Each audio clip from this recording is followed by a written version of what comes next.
What was the biggest surprise for you from the weekend, from Friday or Saturday's games? Brazil. It just looked like Brazil was just so much more skilled than Belgium, player for player. They're unbelievable with the ball in their foot. I mean, I don't even know how they can do some of the stuff that they do. But they had the own goal, went off the shoulder. France was clearly better than Uruguay. Was there a big surprise or shock in those 4 games for you? I think nobody should be surprised that Belgium's in the semifinals, but I think everybody's surprised that they were able to beat Brazil. Brazil was definitely the favorite. For me, they were the favorite left in the tournament just based on how they'd played and who they played. That was a big knock on Belgium. They got all the talent, but they hadn't really played anybody yet. And I know a lot of people are saying, well, Brazil looked dominant. That's because Belgium scored early, and when Belgium scores early, it allows them to sit off. It takes all the pressure off them. So don't get fooled into thinking that Brazil was miles and miles ahead of Belgium. Belgium just didn't need to, expose themselves at the back by testing themselves too much up front. And I think Belgium now has to be a favorite. If they can do that to Brazil, then they take Brazil's spot. For me, I think that the winner of the France-Belgium game is probably your World Cup victor. I think that's what most people are thinking. How crushed were the Russian fans after they lost to Croatia? Oh man, we were like, a 25-hour train ride away from Moscow when they won in the penalty. The party didn't stop till 4 in the morning. I mean, it was unbelievable. Like they just all discovered the horns on their cars. It was fun, but you know what? I think it was really out of the blue. So I think expecting anything beyond what they got was asking a lot. And you saw like the teary-eyed fans who were all saying, yeah, but we're proud of our guys. They made it to the quarterfinals when a lot of people didn't think they would make it out of the group. Joined by Sebi Salazar, covers soccer in the World Cup for ESPN. So France, Belgium. Belgium's on a long winning streak. France, when I'm watching them, I mean, they're winning efficiently, but they haven't overly impressed me, but maybe I'm completely mistaken. What's your take on France against Belgium?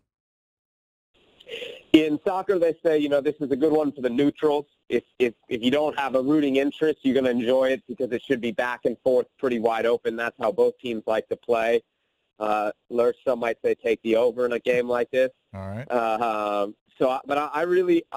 I think Belgium is just a little bit better right now. France, for whatever reason, and they've got equal talent, I think, and maybe you even give the talent edge to the French.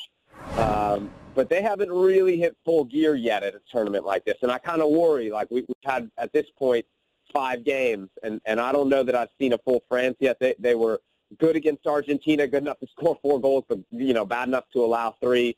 And then Uruguay, they really took on like a 50% Uruguayan team because they didn't have one of their star players. So I think Belgium has the edge in that one, man. But I think it's going to be a wide open, fascinating game. If you think about like the kids, the names of players that kids know from playing FIFA that are the stars, the big money guys, they're all on these 2 teams. I mean, you'd be hard-pressed to find a better matchup for talent on paper. Sebastian, what is the celebration going to look like in England if they're able to pull this off and win their first World Cup since 1966? We know the English fans are desperate to get that second World Cup.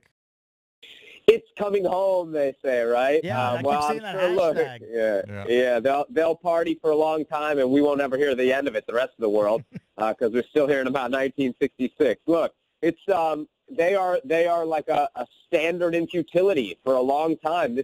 People think of England as a superpower. They made this is the 3rd time they've ever made the semifinals. They made it in '66 when they won at home, which anything you do at home gets a little bit of an asterisk. And they did it in 1990, and that's it. And ever since '90, man, they've been, golden generation after golden generation of players that have failed to live up to mark. They're coming off their worst World Cup ever. They failed out of the group phase. So this would be a remarkable, remarkable turnaround, and they will go nuts.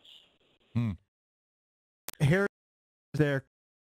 Tell me I know he scored a bunch of goals, but he's not one of these guys that dribbles past like 5 or 6 guys, Yeah, JP, man, they don't play the quarterback the same as they play the running back, right? Like, right. Soccer, if you can score goals, that's the premium thing you can do. Right. And I actually think Harry Kane's a little bit more than just like a goal scorer. He's good with his back to goal. He can include others in the play. He's not Messi. He's not Neymar. He's not going to have a bunch of YouTube clips. But you know what? Like, to me, that's the thing about a guy like Neymar. He can do amazing things with the ball, but you don't do that stuff in the game. You score goals, and Harry Kane's still playing. Neymar's not. So let's get your picks I here. love the pronunciation too. Give me it again. Neymar. It's almost a Nomar. Yeah. Neymar. Yeah, Neymar. yeah. Oh, My you gotta mother's roll listening. the R. She would kill me if I didn't say the Latin names right. Yeah. All right, so let's get your picks. So France-Belgium is the game tomorrow, 2:00.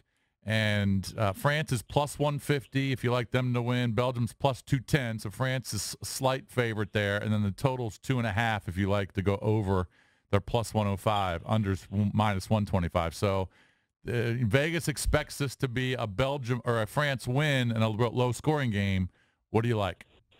Yeah, man, I like Belgium. I see them at plus 202 at where I'm looking, but I like Belgium. And, hey, that over, if you're in the rooting for some goals, I don't think that over is a bad play. They're giving it to you. What did you say, plus 105? That doesn't sound too bad to me. Yeah,